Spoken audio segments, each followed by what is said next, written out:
नमस्कार दोस्तों, हमारी आज की कहानी का नाम है गलती। सरसों के तेल की खुशबू जैसे ही कमला जी तक पहुंची, वो नींद से जाग उठी। आहा, अचार बन रहा है, सोचकर ही उनके चेहरे पर बड़ी सी मुस्कान आ गई। उन्होंने बिस्तर से उठने की कोशिश की, पर हाथ पैरों ने साथ नहीं दिया। जैसे तैसे उठकर उन्होंने वाकर का सहारा लिया और रसोई की ओर बढ़ चली। लो आ गई बुढ़िया, बहुत तेज नाक है इनकी। अभी तेल गरम होना शुरू नहीं हुआ कि खबर लग गई। हाथ पैर तो काम नहीं करते, पर जुबान भी इतनी चटोरी है कि पूछो मत। उनके वाकर की खटखट सुनकर रसोई घर में बहू बड़बड़ाने लगी। उसकी आवाज़ से वो ठिठक गईं। पैर ऐसे भारी हो गए जैसे किसी ने भारी पत्थर बांध दिया हो। उनकी आंखें भर आईं, उल्टे पैर लौटने लगीं। तभी 10 वर्षीय पोती तन्वी की आवाज़ आई, मम्मी कैसे बोल रही हो आप दादी के लिए। उन्होंने सुन लिया तो वैसे भी वो अपनी तबीयत के कारण कितनी परेशान रहती हैं। हाँ तो सुन लेने दे, हम भी कोई कम परेशान नहीं रहते। उल्टा सीधा वो खाएं और फिर तकलीफ़ भुगतें हम। बहू का स्वर तेज हो गया, आपसे तो बात करना ही फिजूल है। कहते हुए तन्वी जैसे ही बाहर आई, दादी को देखकर उसने शर्म से सिर झुका लिया। सॉरी दादी, वो मम्मी के कहने का वो मतलब नहीं था, उसने सफाई दी। हाँ बेटा, तला भुना और अचार खाने से मेरा दर्द बढ़ जाता है ना, और तेरी मम्मी को मेरी तबीयत की चिंता रहती है, इसलिए बोल दिया। जैसे तैसे उनके मुंह से शब्द निकले। कमला जी धीरे धीरे अपने कमरे की ओर बढ़ चलीं। तन्वी ने उनको सहारा दिया और पलंग पर लिटा दिया। लेटते ही उन्हें ख्यालों ने घेर लिया।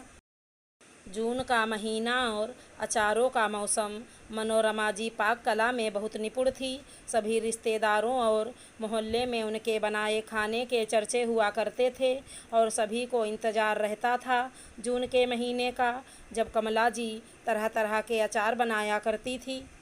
बाजार से खुद एक एक कैरी छाट कर लाना, उसे धोकर पोंछना और फिर उसके एक समान टुकड़े करना। इन सब कामों के लिए वो बच्चों की छुट्टियों का भी भरपूर उपयोग करती। उनकी 3 ननदें भी मानो साल भर से इसी समय का बेसब्री से इंतज़ार करती थी।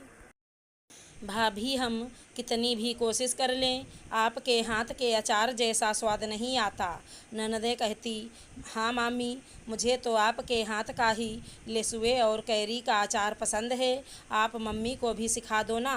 जब नन्हा रवि बोलता तो जैसे उनकी सारी थकान उतर जाती। सारे मसाले खुद ही धोकर, सुखाकर, कूट कर तैयार करती थी।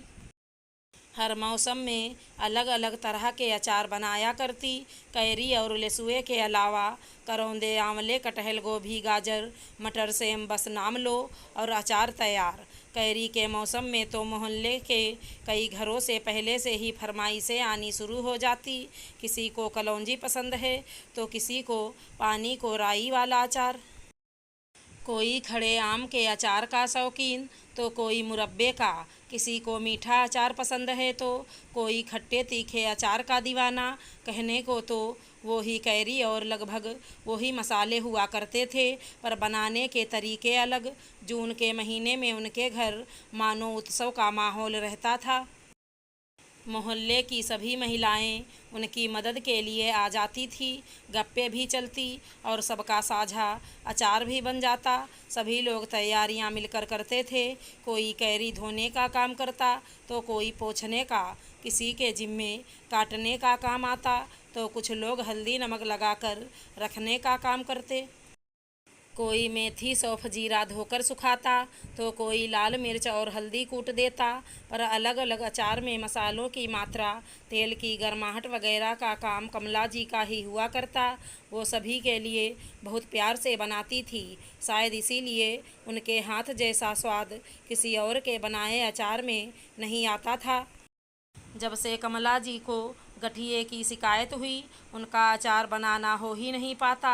बहू को ये सब काम झंझट के लगने लगे तो उसने बाजार के तैयार मसालों का उपयोग करना शुरू कर दिया। वैसे भी आजकल की भागदौड़ की ज़िंदगी में ना किसी के पास अब उतना समय है, ना धैर्य और ना ही दूसरों के लिए कुछ करने की इच्छा। उन्हें अचार बनाने के साथ साथ खाने का भी बहुत शौक़ था। 12 महीने थाली में अचार तो होना ही चाहिए, पर जब से गठिया हुआ अचार खाने को तरस गईं। वो अचार की तेज़ खुशबू से कमला जी वर्तमान में लौट आईं। देखा तो उनकी पोती तन्वी खाने की थाली ले आई थी, जिसमें ताज़ा बना हुआ अचार भी था। उनके मुँह में पानी आ गया। लो दादी, खाना खा लो। और मम्मी ने पूछा है कि अचार कैसा बना, ज़रूर बताना।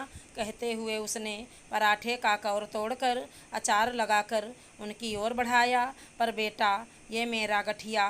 कोई बात नहीं मम्मी जी, इतना सा खा लेने से कुछ नहीं होगा।